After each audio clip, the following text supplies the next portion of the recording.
Hello, I'm Chris Kersey of Team Kimlee.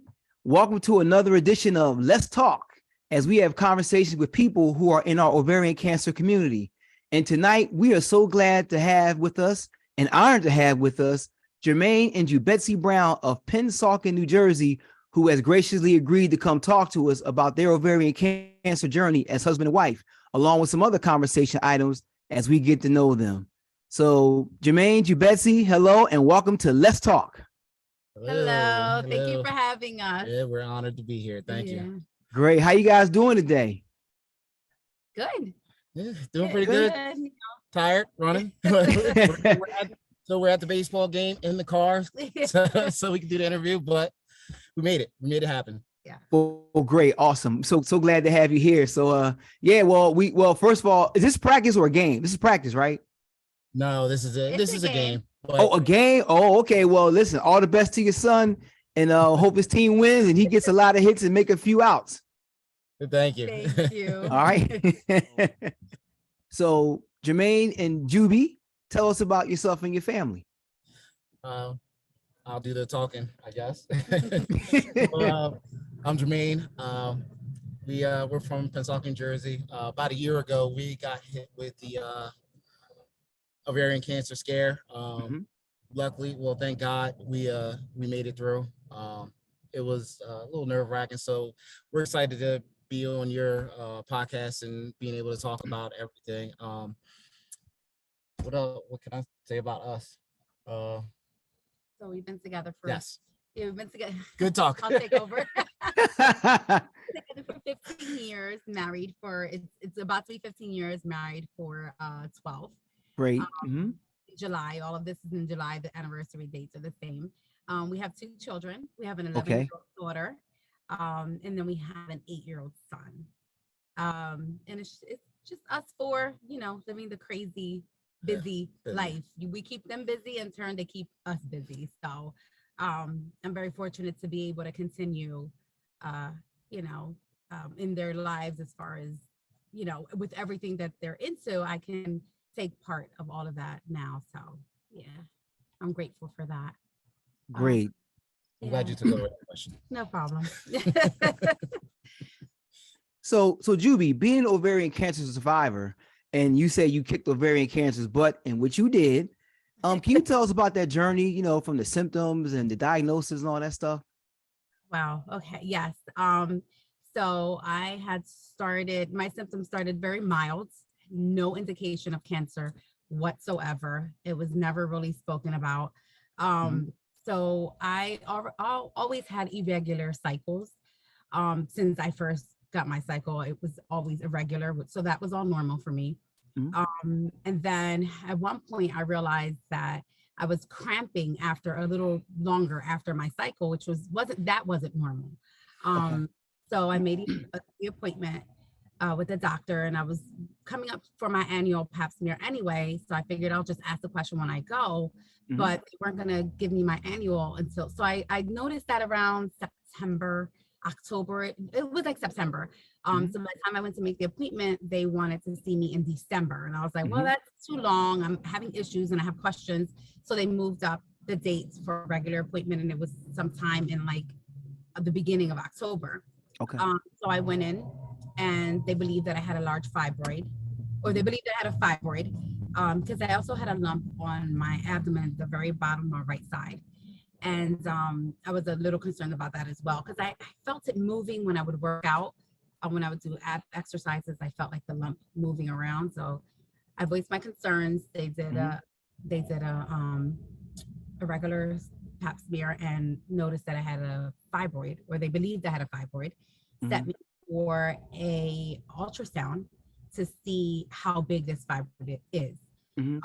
After getting the ultrasound, and I got a call from the doctor, she said, "How are you even moving? You have the fibroid the size of an apple." It was like 9 centimeters by 9 centimeters. At this point, I only felt it. I didn't see anything.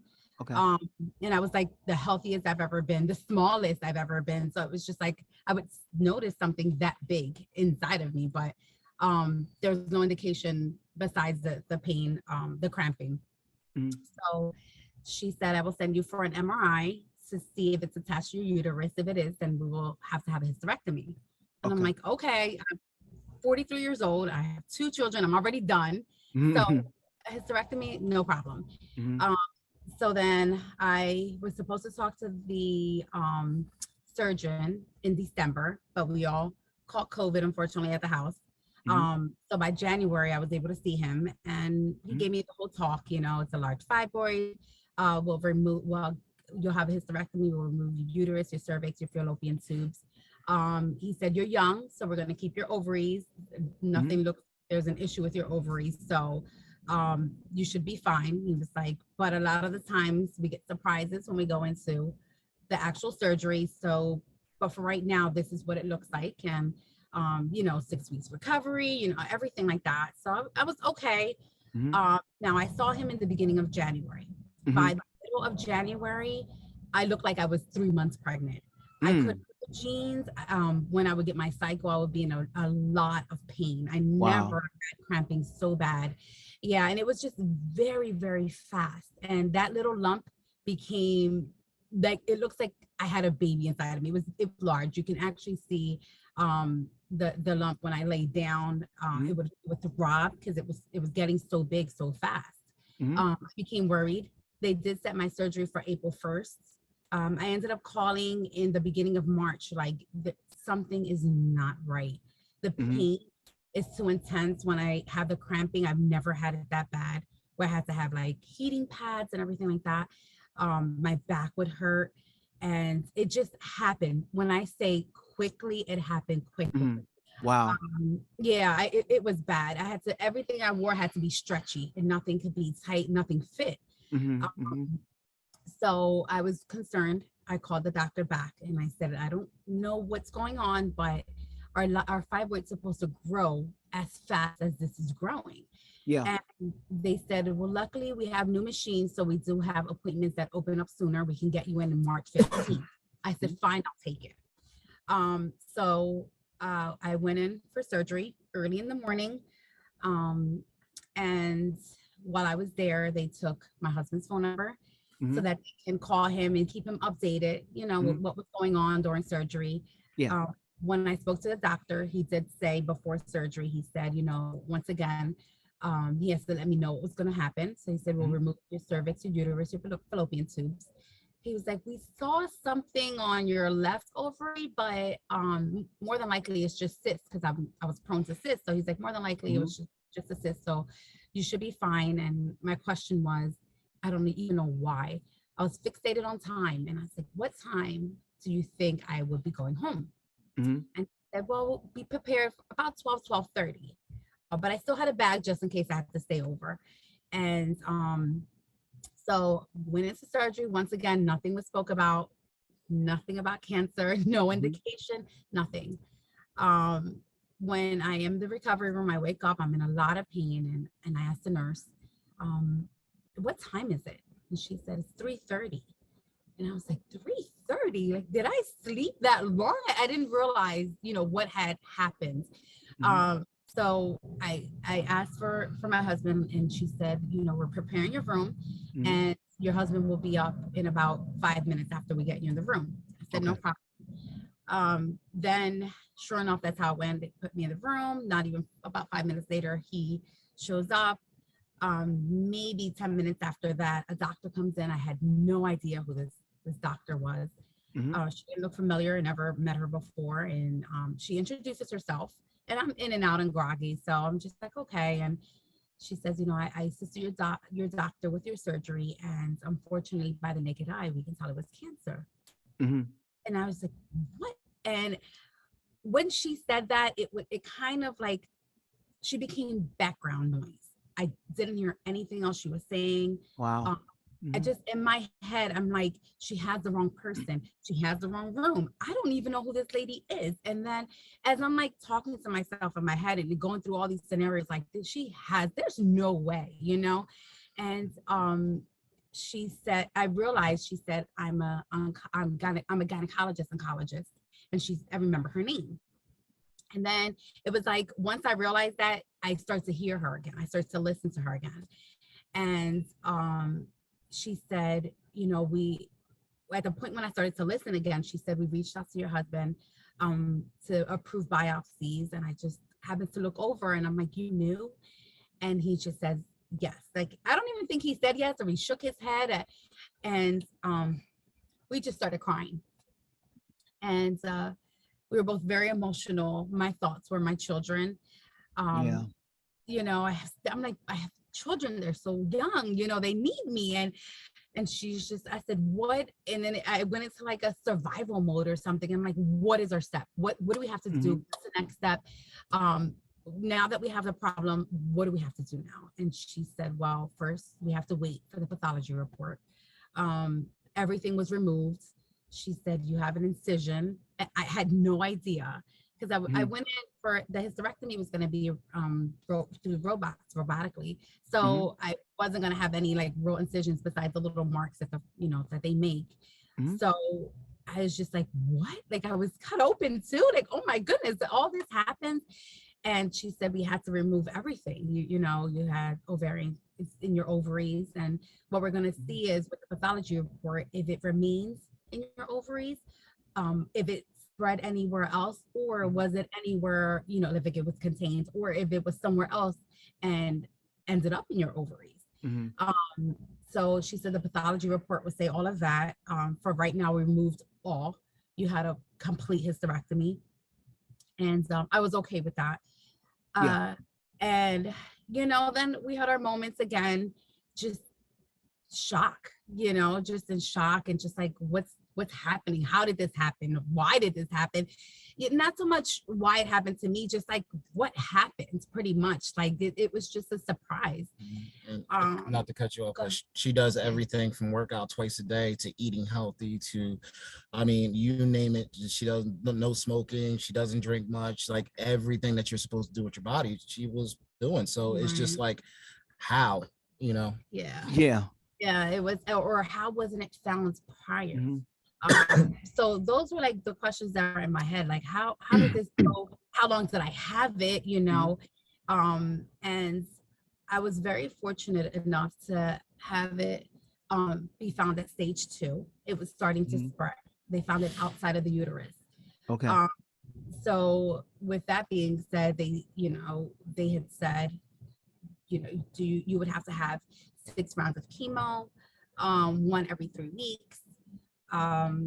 And I was prepared to do whatever I had to do to stay alive. You know, they did say it was a rare case. It was caught early. My survival rate was a very high percentage, but to me, it was like, regardless of what they said, I never thought that I was going to die. That was never an option for me, regardless of what was said, regardless of what the pathology report said. It was like I was ready to fight from the very beginning. All right. Yeah, definitely. Just I was prepared, and the outpour of love and just I didn't go through it alone. I had so much support, and that really did help as well. So that's my story as far as how I found out everything. Really, the symptoms were very minimal. You know, with ovarian cancer. Unfortunately, a lot of times when it's caught at such a later stage.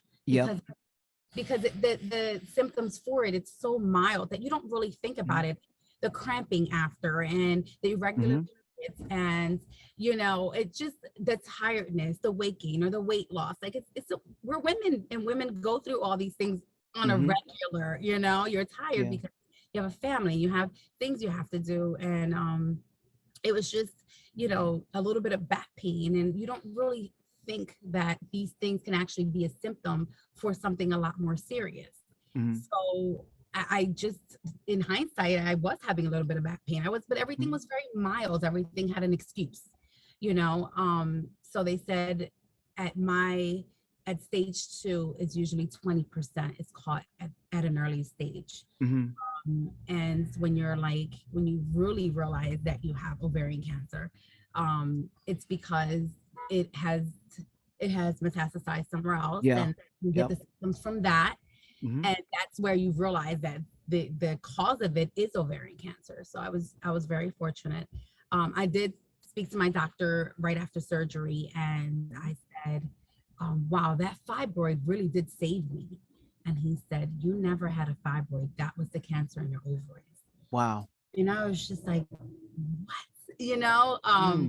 So I'm not upset with anyone, or, you know, for it not being found sooner. I'm just happy that it was, you know. Right.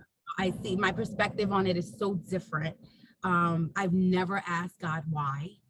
I would ask God, how am I going to get through this? I need you to help me get through this. And sure enough, he sent me angels, which is my family, my friends, to help me get through it all. And new friends. Like I've through this journey, I've gotten close to so many people, new people I've met, people who are also going through the journey.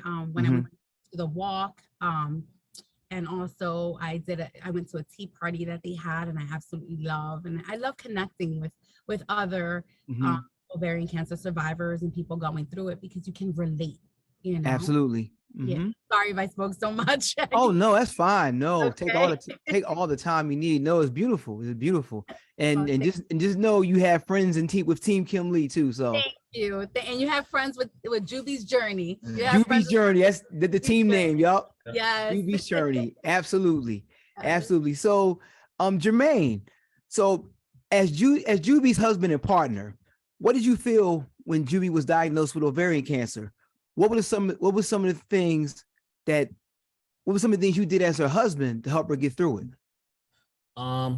First of all, I felt helpless. It was when I got the phone call, I was just waiting. I actually was sitting down in the basement playing Call of Duty, waiting to pick my wife up from from getting surgery for the fibroids, the hysterectomy. And the doctor called, and he said, hey, Mr. Brown. I was like, yeah. He's like, I want to tell you, we ran into an issue. And I'm like, an issue? Like, I'm just waiting to pick her up. What are you talking about? He said, during the surgery, we seen something that could possibly be cancer. We need to get your permission to get a biopsy. He was like, but right now, I'll let you speak to the gynecologist, oncologist, and she will walk you through everything and talk to you about it. So she got on, she introduced herself, and she told me that from her experience, it looks like it is cancer, but they have to make sure. They didn't want her to wake up and then have to get put back out to do a biopsy while they already had her. They might as well do it. So I said, absolutely. So they immediately got off the phone with me. I have to thank her best friend, Jolie, and my sister, because they're the people that I reached out to. Excuse me. That was I don't really like talking about that moment. Because it was tough. I can dig it. I understand. I burned a circle in the floor from walking around in circles. I just asked the doctor one thing. I said, please don't talk to her about anything until I'm there. I want to be there right next to her when she hears it. I want to be there because I don't want her to be by herself. Right. She made that agreement with me. She waited until I got there. I got in the room, I talked to her, and she started coming out of anesthesia, and she was a little groggy, but the more she became clear, the more she understood, and then we told her. With my support with her, it was just, I don't care what, how, when, where, what I had to do, I just did it. I didn't focus on how tired I was. I didn't focus on my feelings. I didn't focus on anything. Everything was to get her better. At times, as a man, went upstairs, talked to her, checked on her. Hey, how you doing? Give her something to drink, get her something to eat. All right, I'm good. I'll go downstairs. I got some things I have to do downstairs, and then I go in the bathroom, cry my eyes out. But I didn't let her see it. I had to get myself together, make sure she was okay. And I had my moment, but the biggest thing that we always talked about is have your moment, go in your dark place, but don't stay there. That's right. Not stay there. It's the dangerous place. So that's you right. go in a little dark hole, get yourself together, let it out, wipe your face and go back out there and embrace what's going on. So I did that a lot. Good for you. Try to be there as much as I possibly can with anything. If it's something she wanted to eat, fine. I'll go drive half an hour to go get it. It's just every single thing I can possibly do. I try to within my power. Good for you. Good for you. Awesome. Praise God. So how important was your support system, like family and friends? Oh, very, very important. We had friends and family, even friends who I haven't seen in years, just come over to help. They help with meals. They helped with coming over to clean. My first day of chemo, they cleaned the house. We were in the middle of construction when all of this came about. We already had plans and had started it right before surgery. So the house was chaotic. But the meals brought over, people would come pick up their kids. They would come over and just lay with me to watch movies or TV on the days that I was down. They would come over.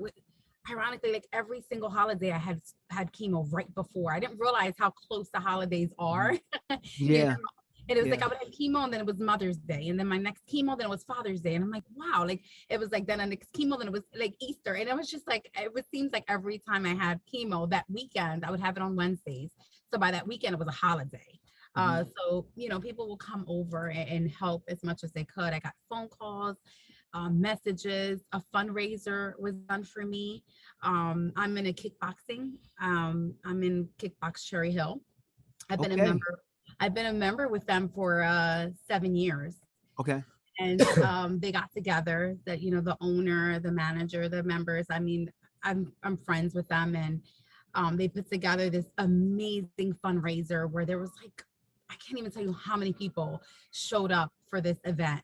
I think we were all surprised and not ready for so many people, and people donated baskets and their time, their own money, which was amazing. It was just the support of others is also a part of what kept me going. Yep. Exactly. In between chemo, I know this sounds crazy and a lot of people thought it was crazy, but in between chemo, whenever I felt good, I would go right to kickboxing and take classes. It was just like a week after chemo, and he would call from work and he's like, "What are you doing?" I was like, "I feel good, so I'm gonna go to kickboxing." And he's like, "Are you kidding me?" She didn't know. I would call the instructor and say, "Listen, keep an eye on her. Don't let her go crazy." And they're like, I got you. All right. So they made sure she didn't go too crazy, but she did it. If she felt good enough to do it, it was just like, go. All right. So that was the only place that I actually felt like myself. I was doing what I loved. Everybody was doing the same around me. So it was like I was just, it just felt so good to be able to go.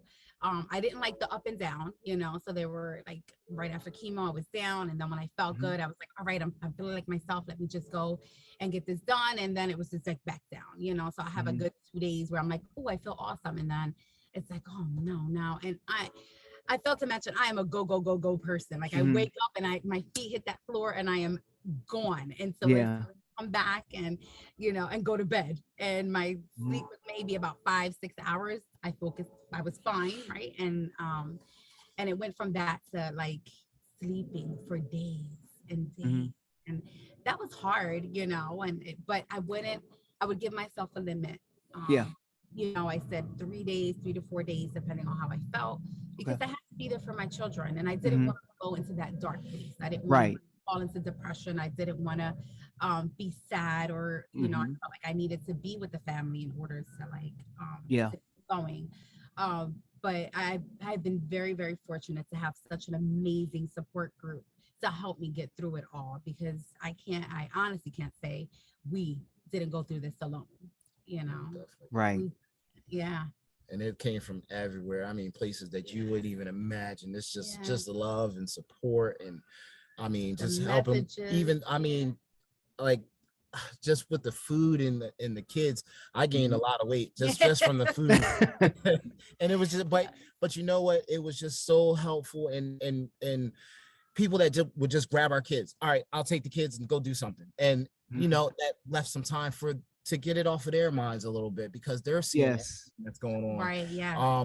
And brighten their day, and you know, trying to keep up with them, and then trying to keep up with her, and then we're doing the kitchen, and then I mean, like, it was crazy. It was crazy, but we had a lot of support, and the support was like, I can't imagine not having any support. You know, they said some people go through it with no support, and their husband or wife leave them while they're going through the cancer thing, and it's horrible. But you know, I just thank God that we had so much support and love from everywhere. Right. And our communication too. Like, we had to communicate with one another, because what he wanted for me wasn't the same of what I felt like I needed at the moment, you know. So we had to communicate. We bumped heads some. We bumped heads a lot. We bumped heads. Yep. You know, but at the end of the day, I knew that he was just trying to do what's best for me. So I tried to be understanding. She would yell at me, drink some water. No, I don't want to drink. Drink some water. No, I don't want to drink. And she'd be so mad at me. I didn't care.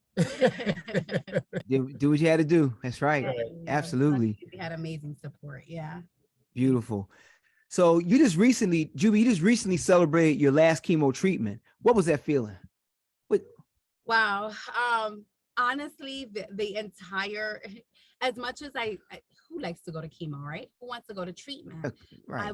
I loved the center that I went to.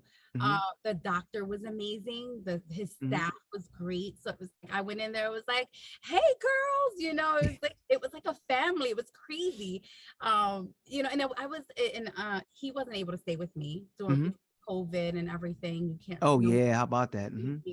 I went to a private doctor. It wasn't, it wasn't like a cancer center. There was also people there who were getting infusions for other things. So they had a small area, and so no one can really stay with me, but I was okay with that, because the staff there were just, I mean, they really became like my friends.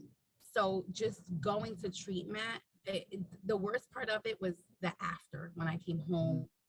So I would have treatments on Wednesday. So by Friday I was out for the count, and that's what I really didn't like too much about it. When I finally got to my sixth one, because we count everyone, right? Like, everyone is a milestone. I was still in this like roller coaster ride where you're up and down. You're not really like taking it all in. You're just kind of living for the moment. Yes. So even when my sixth one, and I realized, wow, I'm done, I was more like, oh my God, I'm gonna miss them. Like, I'm gonna miss the staff. I'm gonna miss the doctors. I know I'm gonna see them, but it went from like pretty much almost every week to like every 3 months. So it was more like, it was like a bittersweet moment. I was glad I was done. I was anxious to find out if I was in remission, but of course you have to wait. When I rang the bell, we did it at the center that I went to. They didn't have the bell to ring, and I understand why. So we did it at a park, and when I went to this park, there was like 100 people there, and we did it in front of our friends and our family, and that's the way I wanted it. I figured, you guys have been with me through this entire journey. You have to see me out to the end, you know, like I had to share that with them. Regardless of how I felt when I was done, which was exhausted, I still wanted to do that. And that just felt like, it felt like I can breathe a little more, you know? And it still felt so surreal. Like, did I just go through this? Did this just happen? You know, am I really done? Like, so everything just felt like I was in a movie. I love it on my story. I feel like I'm talking about somebody else's story. So people ask me like, you don't get emotional, or are you sad? And I'm like, I really feel like I'm speaking on someone else's story. So it wasn't till after the remission that it really hit me, that wow, I really did go through this. Like, I really did.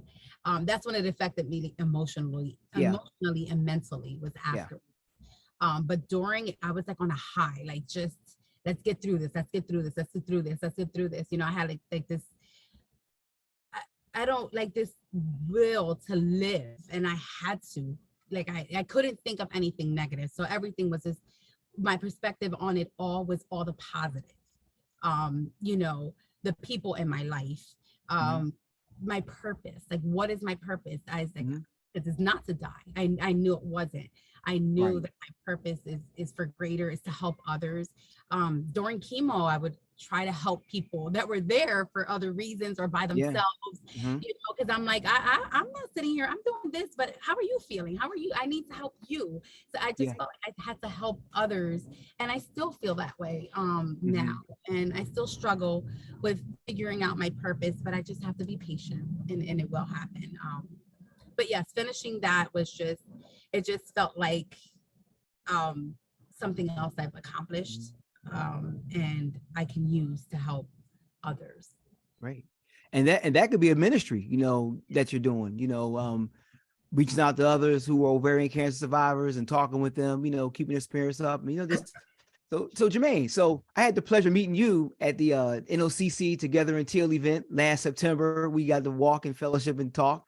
And was that your first event, your first ovarian cancer event you went to? Yes, yes, that was our very first event.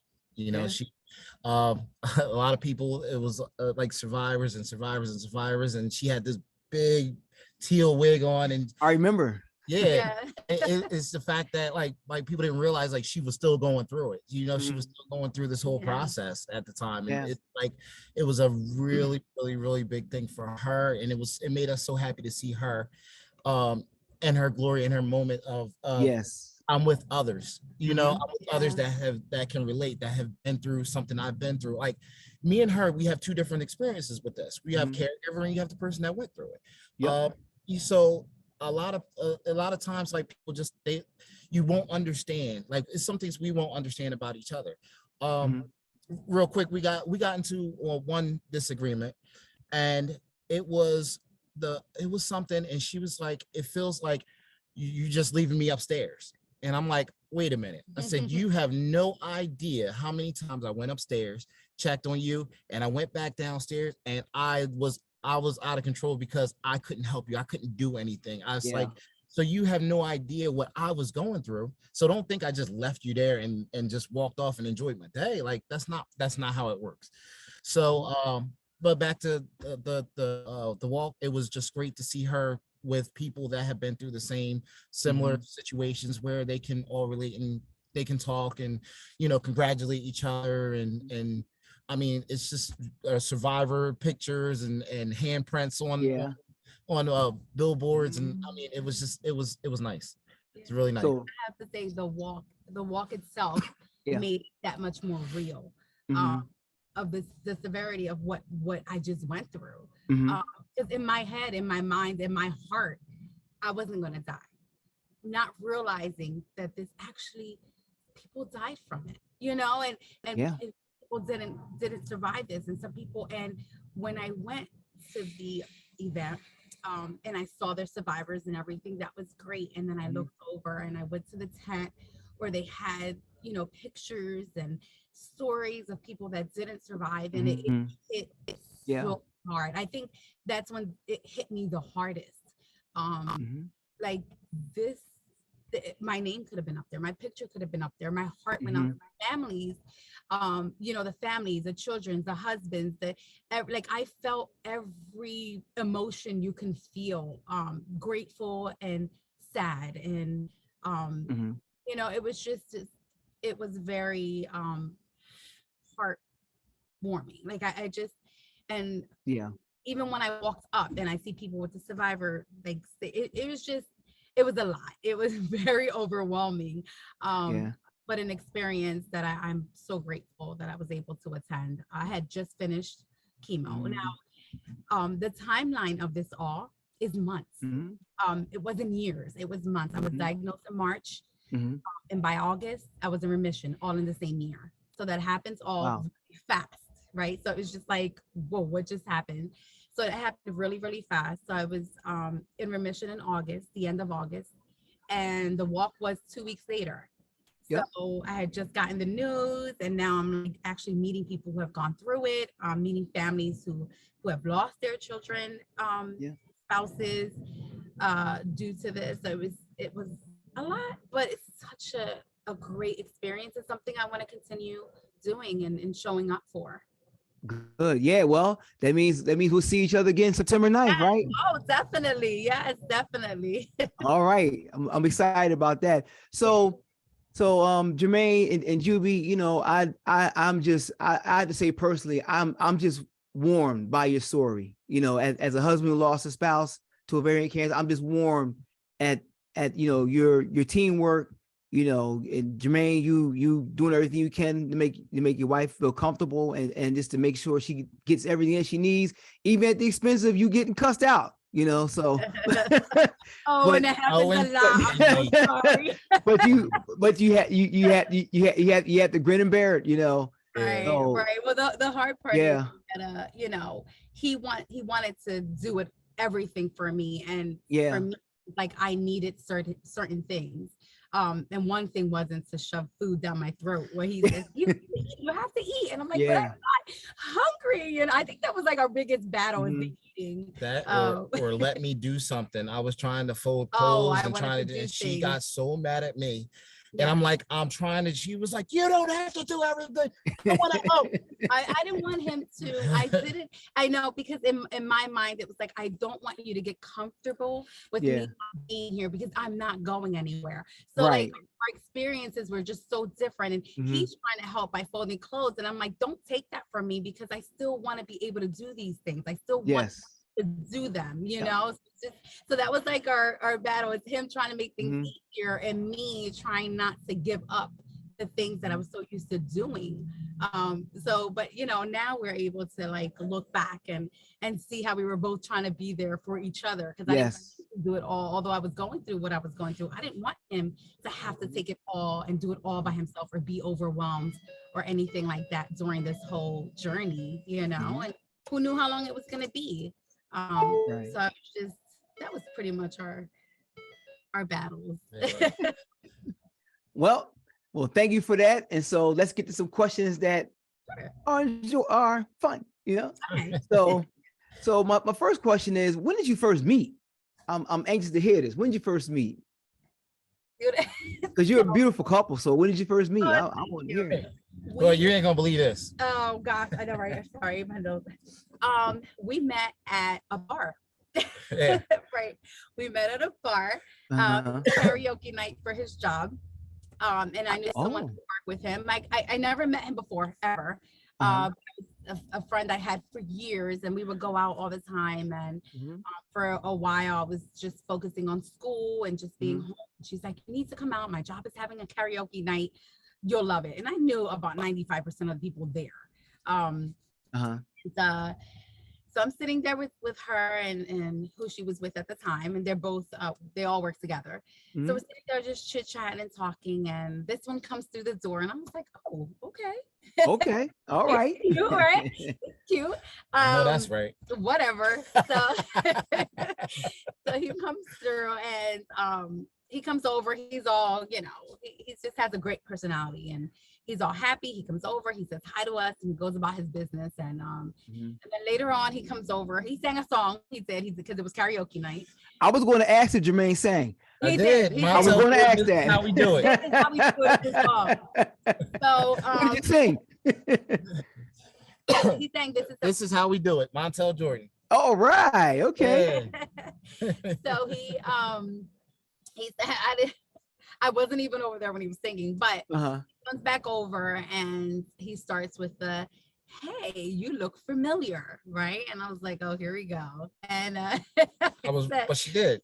but no, not only did he say, oh, you look familiar, he knew where I used to work, what I was at the right. So I didn't only look familiar. We actually spoke before. I didn't. He had to follow you.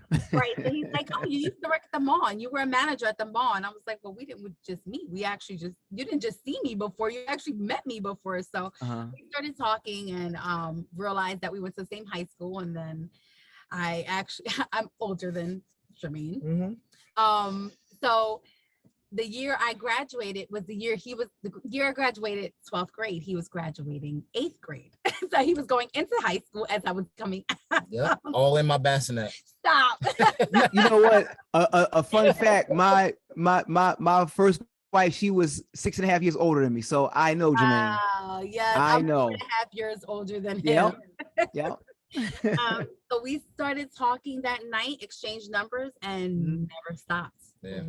That night we broke nights talking to each other, and never stopped. And he asked me out a couple of times during the talk, and I was just not ready to be in a relationship. So I was just like, can we just continue talking? Like, I like the way it's going. And then eventually he's like, well, what if one friend takes another friend to a park and wants to show them how to play chess? And I was like, okay, all right, I'll do that. So we ended up going out, and honestly, we've never stopped talking. I've talked to her every day since. Ever since. And in a few months, then he moves in, and then a year later we were engaged. And 2 years after that, on our anniversary date, we got married. The same year we had our daughter. Okay. And then 2.5 years later we had our son. And Okay. we renewed our vows. Our 10-year anniversary with the children. Awesome. And renewed our vows with them. So yeah, and here we are. Good. Awesome.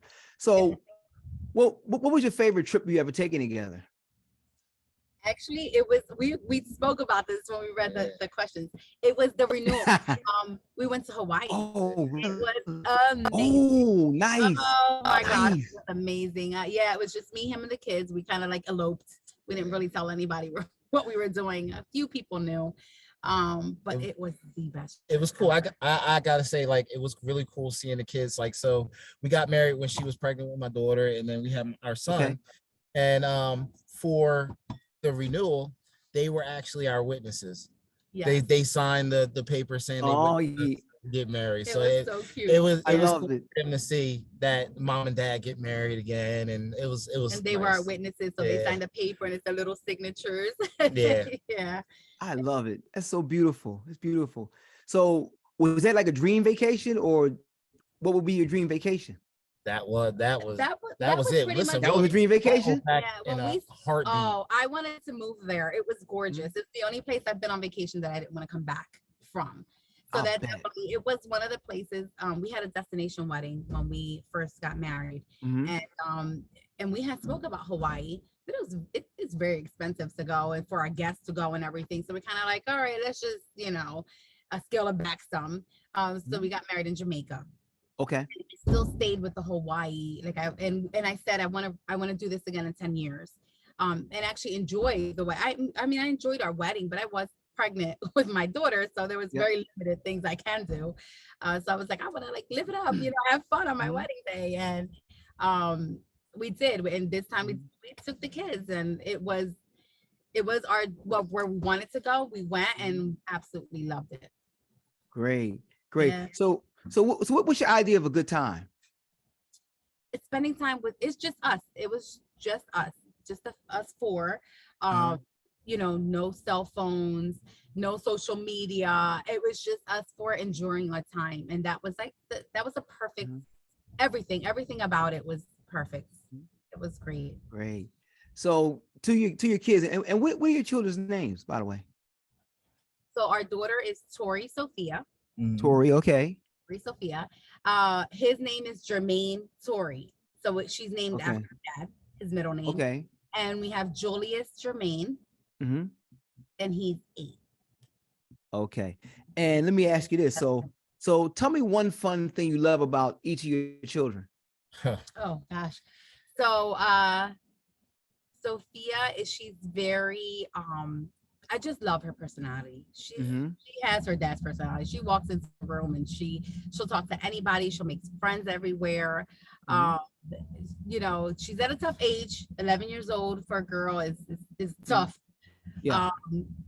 But she loves musicals. I love musicals, so that's like our favorite thing to do is to go to see them. So I love that about her. Just her herself all the way around. She has such a great heart Her and such a good, confidence. it's very confident. Her confidence. Yeah. And everybody, when you send her to every school she's been to, everybody knows who she is. Oh, your daughter's so wonderful. She has this personality. She lightens up the room. Like she said, that, like, it's good when other people see your kid like that. Like they give you reports on your kid and they're just like, she is amazing. No matter if they did bad things, good things, they're just like, she's so sweet though.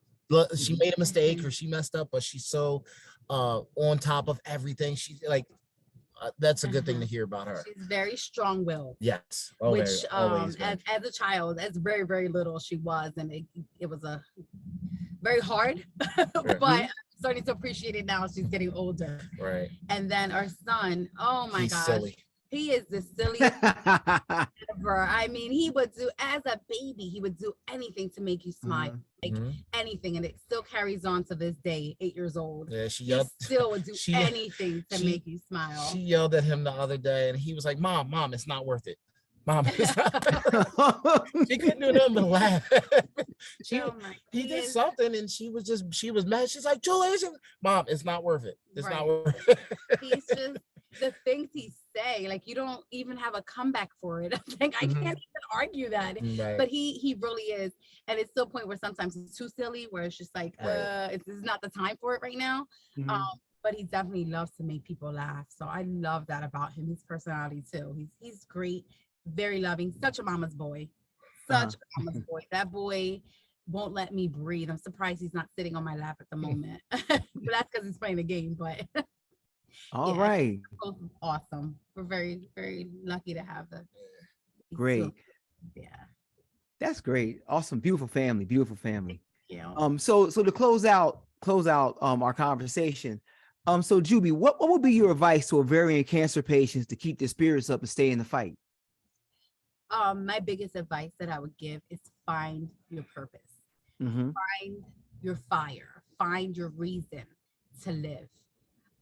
Whatever that reason may be, whether it be your children, whether it be, a family member, whether it be a friend, whether it be your spouse, find it.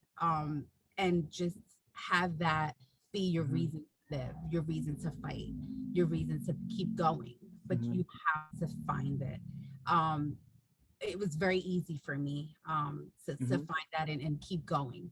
And there was no looking back. I didn't have any time to think of anything negative because I needed to live for my children, for my family. Right. And I fought. And even after, one of my friends had asked me, right before I received the news that I was in remission, she goes, so are you nervous about tomorrow? Because I was going to receive it the next day. Are you about finding out if you're in remission or not? And I was like, kind of, but at the end of the day, regardless of what they say, if they do say that I'm not in remission, and I'm ready to continue fighting because that's what I'm here for. I'm not giving up. So that's the biggest or the best advice I can give someone going through it or just recently finding out. Find that purpose and go for it. All right, awesome. So Jermaine, I can relate. I've been on that journey. So as a husband, what encouragement can you give the other husbands or significant others, and being a support person? Just doing what you need to do.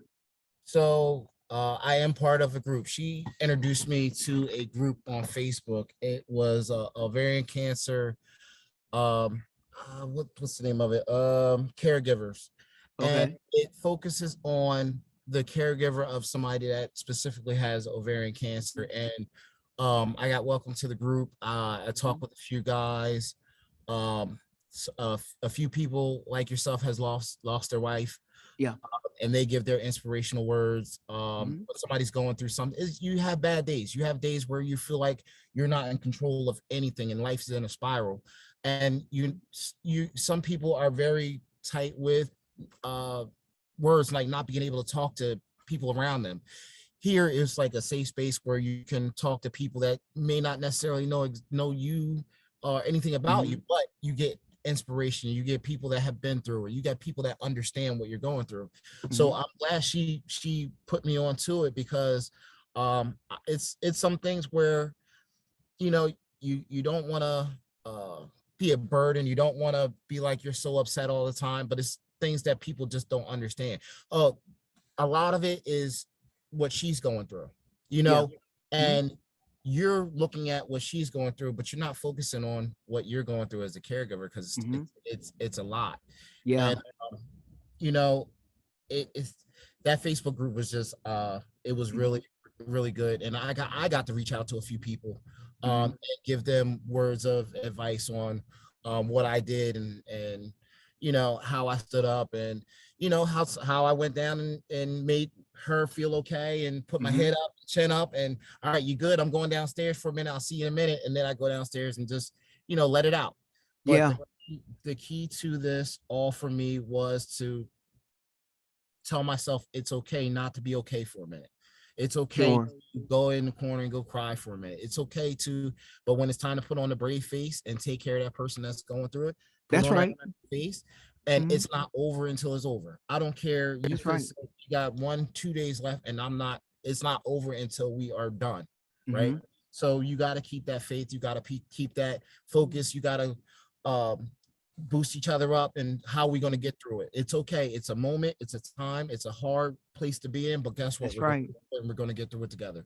And thank God that we did. You know, it got a little scary. It got a little worried. You know, we're human. We have our worries. We have our doubts. We have but you know what? We both got a tattoo a few years ago. And I got it right under here where I put it where she belongs, right underneath my arm. And I have it right here. And it's faith over fear. Faith over fear. Okay. Faith over fear. Yeah. Faith so over fear. You just trust, not understand why, don't understand the reason, don't understand how come, but you just got to keep the faith that it's going to be okay. All right. Right. That's beautiful. That's awesome. I say allow yourself your moments. I forgot to mention, you have to allow yourself your moments. Just don't stay there. And that, like he said earlier, he did mention that we said that to each other all the time, like allow yourself your moments, allow to cry. That's right. Don't stay there, but you have to release. You can't keep everything in. You can't keep a brave face all the time, a happy face all the time. Allow yourself your moments, and be very transparent so people can see what you're going through. That's correct. That's right. Oh, that's where you get the help. If you let people know that you're not okay, because you're not. You know? That's right. And also I learned one lesson. We are very proud to say, like, we got it. We got this. We got it. We're okay. Don't worry about it. If somebody wants to give you a hand and somebody wants to help you, let them accept it. That's right. That's right. You saying no could take away the blessing that they're supposed to receive from help. Absolutely. Let them help. Just learn to say thank you, okay, and thank you. And I mean, these people, friends, family, came through so much, and I my hand with that fundraiser, it was just like my hands were in the air. Just thank you. Like, we can't. It wasn't a choice. They didn't give us an option. Like, do you want a fundraiser? It was like, this is happening. We're letting you guys know. Put your pride to the side and accept the help that everybody has been reaching out to us to see how they can help you. And this is what we came up with. And you're going to have to accept it. And it was just like, we both were like, okay. Right.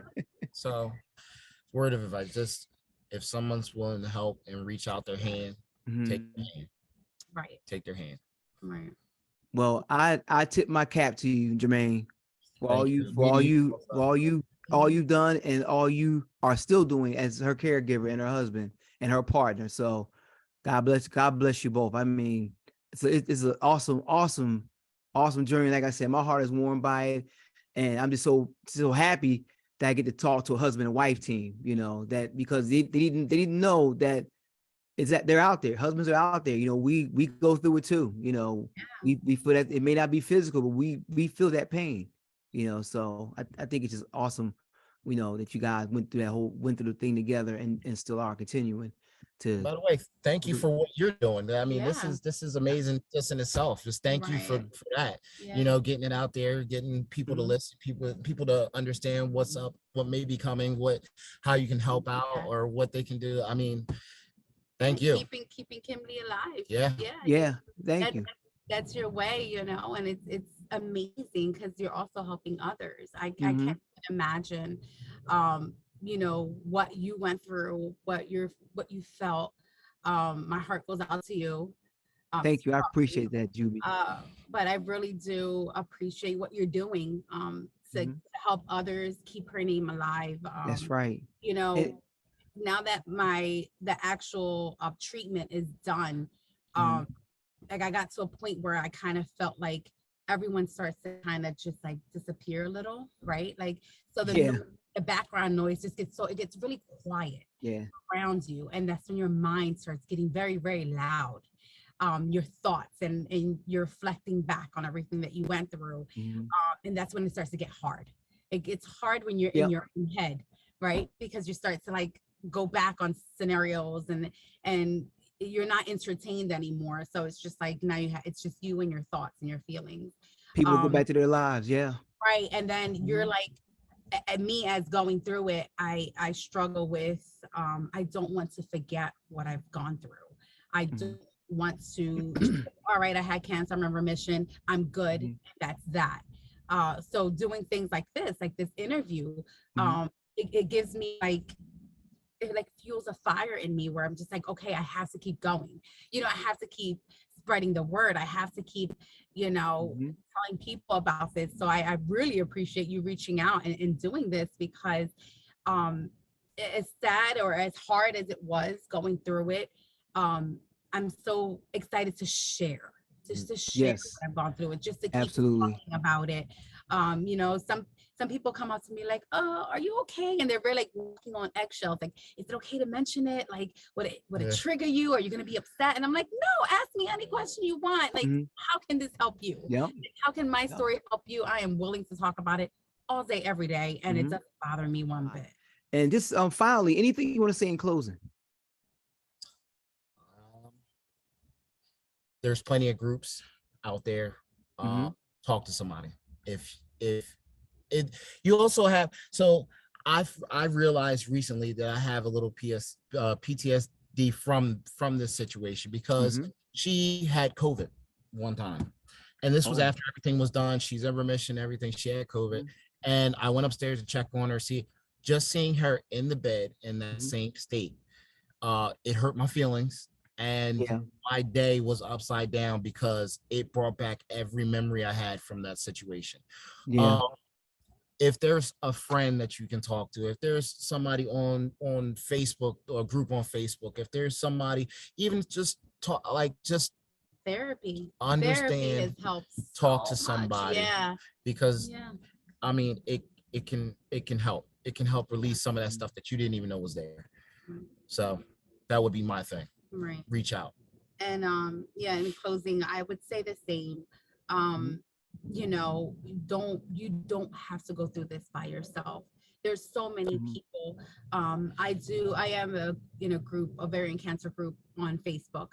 Mhm. And at one point I just said, if there's anybody in the South Jersey area, that Yep. can have someone go with them to chemo and they don't have anyone, I'll go with you. Like, reach out Mhm. to me.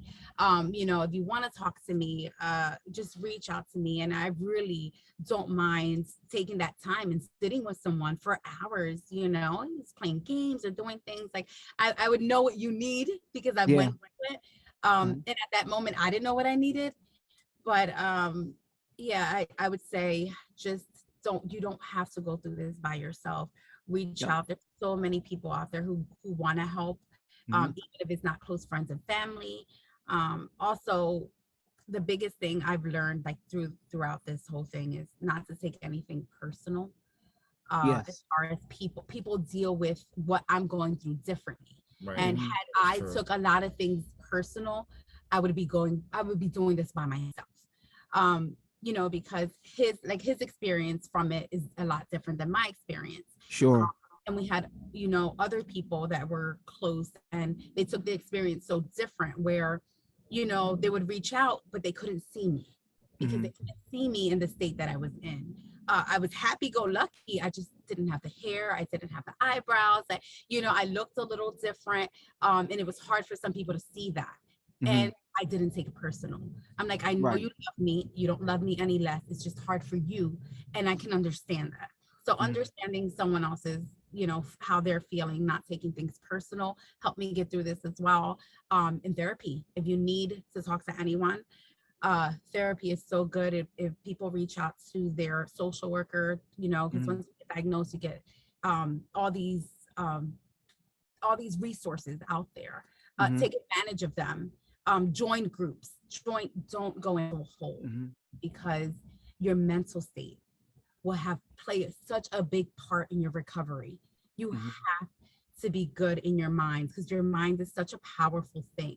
So that's why I say when you find your purpose and fight through it, and your mind helps you get through it. You know, the one thing my doctor did tell me, like, what do you love to do? At the first meeting, what is it that you love to do before all of this? What was your favorite thing to do? And I was just like, I love working out. I love kickboxing. I love lifting. And he goes, continue doing it. Do it. And I'm like, how? Can I? He goes, absolutely. If you get up and you have the energy, do it. If you have less weight, do what makes you happy, because that's what's going to help you get through. So that's pretty much my final say on it. Yeah. Great. Well, Jermaine and Juby, thank you so much for coming on to Let's Talk. And thank you for taking time out of your son's game to come on Let's Talk. And that's certainly appreciated. Yeah, and we hope your son is having a great game and his team is winning. And what's his team name, by the way? The Merchantville Mustangs. Merchantville Mustangs. Go Merchantville Mustangs. Win. Yeah. So thank you for coming on Let's Talk once again. And God bless you all, and God bless you both and your family and your friends. And Juby's journey.